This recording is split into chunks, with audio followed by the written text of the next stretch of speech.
কারণ এটা বলেন মানে সকালবেলা এসেছিল কয়েকজন জব্বার পাগড়ি মাথায় দিয়ে, তারা এসে বলল আপনি নাকি কুষ্টিয়ার চিহ্নিত রাজাকার। বললাম আমার বয়স এখন 33 বছর, আমার 92 সালে জন্ম, আমার বাবা ওই সময় হয়েছে কিনা আল্লাহ ভালো জানে। আমার বাবার মনে হয় এখন 55 বছর হবে। 55 বছরের বাবার বয়স, আমার বয়স 33, আমার মা আরো মনে হয় 4-5 বছরের ছোট হবে আমার বাবার। আমার বাবার তো ওই সময় বিয়ে হয়নি, কথা বলেন না কেন? আমার বাবার তো অন্তত ওই সময় বিয়ে হলেও আমার মায়ের ওই সময়, আমার বাবার সাথে বিয়ে না হলে আমি কিভাবে হলাম দুনিয়ায়? আপনি কি কারণে এগুলো করছেন আমাকে একটু বলেন তো। আচ্ছা, আমি নিজে করতে চাইনি, আমাকে দিয়ে করাচ্ছে মাইজ ভান্ডারের কিছু লোক। এবারে বুঝলাম যে হ্যাঁ ওদের আঘাত লেগেছে কোন জায়গায়। তার কিছুদিন আমি ফুরকানের 68 নাম্বার আয়াতের একটা ব্যাখ্যা বলেছিলাম, ওটা নাকি ওদের বিরুদ্ধে গেছে। ওয়াল্লাযীনা লা ইয়াদউনা মা'আল্লাহি ইলাহান আখার। রব্বুল আলামিন বলেন সাবধান, আল্লাহকে যারা ডাকো তার সাথে অন্য কাউকে জুড়ে দিবা না। এক কথা বুঝতেছেন? আল্লাহকে যারা ডাকে তার সাথে অন্য কাউকে যারা ডাকবে ইউদাফ লাহুল আযাব, তাদের শাস্তি ডবল হবে। কয়টা? আরো জোরে। অথচ যে কুমিল্লা, ব্রাহ্মণবাড়িয়া, চাঁদপুর এই সমস্ত জেলাতে আমরা দেখি জিকির করে আল্লাহ, কিছুক্ষণ পরে ইয়ালি বাবা, কেল্লা বাবা, ফতে বাবা। এক কথা বলছেন এখানে আপনি কোথায় পেয়েছেন আল্লাহর সাথে কেল্লা বাবা, ফতে বাবা বলা লাগবে? যারা করে এগুলো ওই কথাগুলো কোরআন দিয়ে তুলে ধরলে যেহেতু ওদের ব্যবসা বন্ধ হয়ে যায়, মানুষ বসে যেত ভণ্ড। কারণ এই কাজ করলে শাস্তি পাওয়া লাগবে ডবল।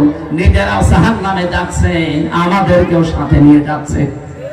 আবার নাম নিয়েছে সুন্নি। কিসের সুন্নি? আপনি বেদাতি।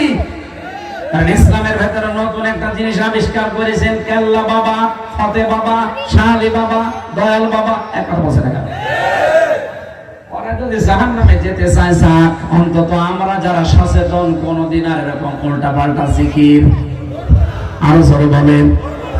ওরা এই কারণে ওসির কাছে নালিশ দিয়েছিল যে উনি পীর মাশায়েখ মানে না। কিসের পীর মানি না? পীর মানে উস্তাদ, শিক্ষক। তার কাছে আমি কিছু জানার জন্য যাব, তার গা পা টিপা লাগবে, উল্টা পাল্টা জায়গায় হাত দেওয়া লাগবে। কোথায় পেয়েছেন আপনি? অনেকে খেদমত করতে করতে বউ পর্যন্ত দিয়ে আসে, যুবতী মেয়ে দিয়ে আসে। আরে ভাই, আপনার বউ দিয়ে আপনি পীরের গা টিপান, আল্লাহর ওলি মনে করি। পুরা শরীরের ভেতরে এমন জায়গা আছে যেখানে হাত লাগলে মরা মানুষ চিন্তা হয়ে যায়। ও যদি এখন চিন্তা হয়ে পড়ে। বাংলাদেশে 48,000-এর উপরে দরবার, অধিকাংশ দরবারে ইসলাম নেই, সবগুলো বানানো ইসলাম চলছে। আর আমার কুষ্টিয়াতে তো একটা আছে আল্লাহর ওলি লালন শাহ। বিভিন্ন মানুষ এই সমস্ত এলাকা থেকে বাস কিনা ঘুরে ঘুরে যাচ্ছে। সারা দেশ মিলিয়ে আপনি যেই কয় মন গাঁজা না পাবেন, তার চাইতে বেশি গাঁজা পাওয়া যায় লালনের মাজারে। কারণ বাংলাদেশের ভেতরে একটাই নিরাপদ জায়গা যেখানে পুলিশ পাহারা দিয়ে গাঁজা খাওয়ায়। আর আপনারা আন্দাজে ওখানে যান, তওবা করবেন। আওয়াজ যারা শুনতে পাচ্ছেন যে জীবনে অন্তত ওখানে যাব না। প্রকাশ্য জেনা, ব্যভিচার আর এই গাঁজা খাওয়া প্রকাশ্য, কিচ্ছু বলে না, লাইসেন্স করা আছে। আমার ভাইরা, এই মিথ্যা মিথ্যা মিথ্যা মামলা দিয়ে, মিথ্যা সাক্ষী দিয়ে মানুষের জীবন যারা নষ্ট করে দিয়েছেন, আল্লাহ পাক তাদেরকে আজ নির্দেশ দিচ্ছে, ঈমানের দাবি করো, ভালো করে শোনো। দাঁড়িয়ে যাবে না এই বিচার কায়েমের জন্য। ওই লোকটা যদি নিজের নিকট আত্মীয় হয়, তারপরও তার ছাড় দেওয়া যাবে না। কারণ অধিকাংশ আগের উম্মত যারা, ওই মানুষগুলো গরিব মানুষরা যদি অন্যায় করতো, একেবারে 100 বিচার করতো।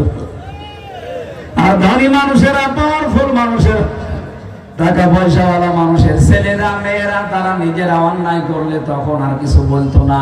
এটা ঠিক 2008 থেকে 24 পর্যন্ত এইরকমই চলেছে।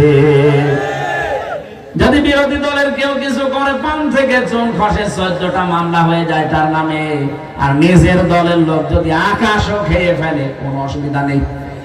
এ পাশের জেলা চাঁদপুর, এখানে সেলিম নামে এক বালু খেকেও ছিল না, চাঁদপুরে না, আমার সাথে ছেলে ছিল।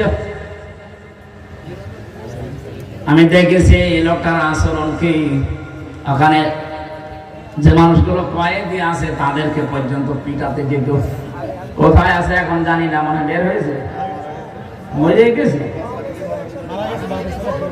ও গণপিটুনিতে বলেছে, আলহামদুলিল্লাহ। আচরণ খুব খারাপ,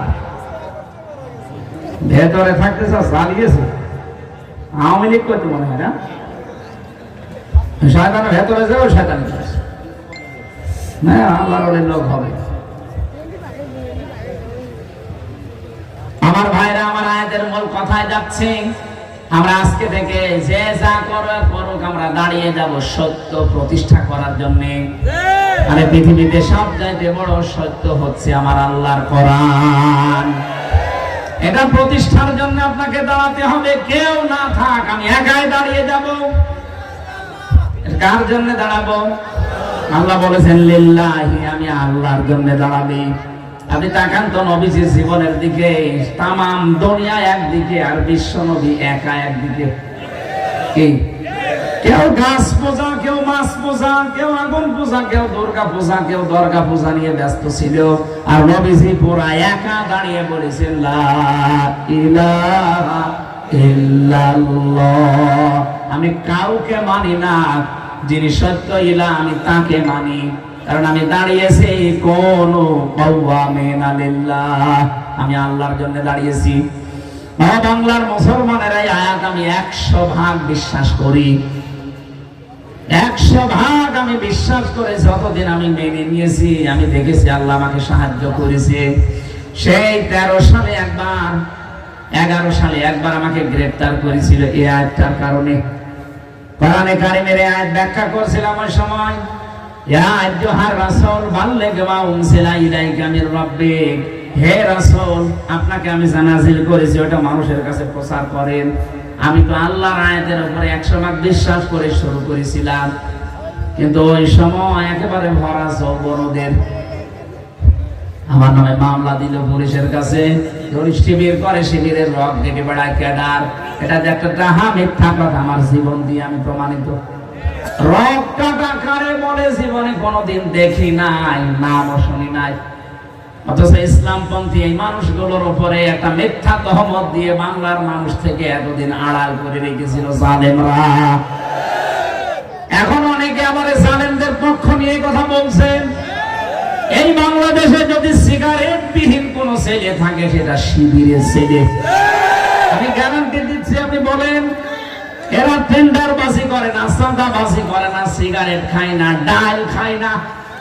বিশ্ববিদ্যালয়টা আমিও পড়েছি। এই মানুষগুলো সকালে উঠে দেখতাম কোরআন পড়ছে, লালন হলে আমি ছিলাম। আর অন্য দলের ছেলেদেরকে দেখেছি সকালে উঠে কুলি করছে লাল পানি দিয়ে। লাল পানি বোঝে? আমার এই চোখ দিয়ে দেখেছি মাস্টার্সে ক্লাস নিচ্ছে, মাস্টার্সে ক্লাস নিচ্ছে। এই কে কোনে টাকা না দিয়ে আমি ইশারা দিচ্ছি না, বললাম লাগবে না।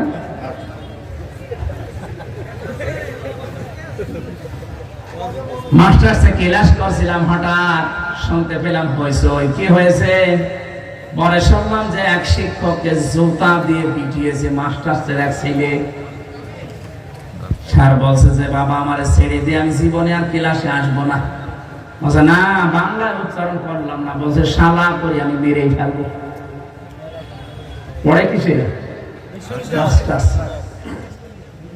আমি এই চোখে এইটাও দেখেছি, শিক্ষক অজু করছে, ছাত্র পায়ে পানি ঢেলে দিচ্ছে। ছাত্র পায়ে পানি ঢেলে পরিষ্কার হয় না, নিজের হাত দিয়ে পরিষ্কার করে দিয়েছে। অথচ বয়স 7 বছর। ওইটার বয়স 26 বছর আর এটার বয়স 7 বছর। ছাত্র তো দুইটাই, একে বলে 3 দিন মাদ্রাসার মক্তবে গেছে, এখনো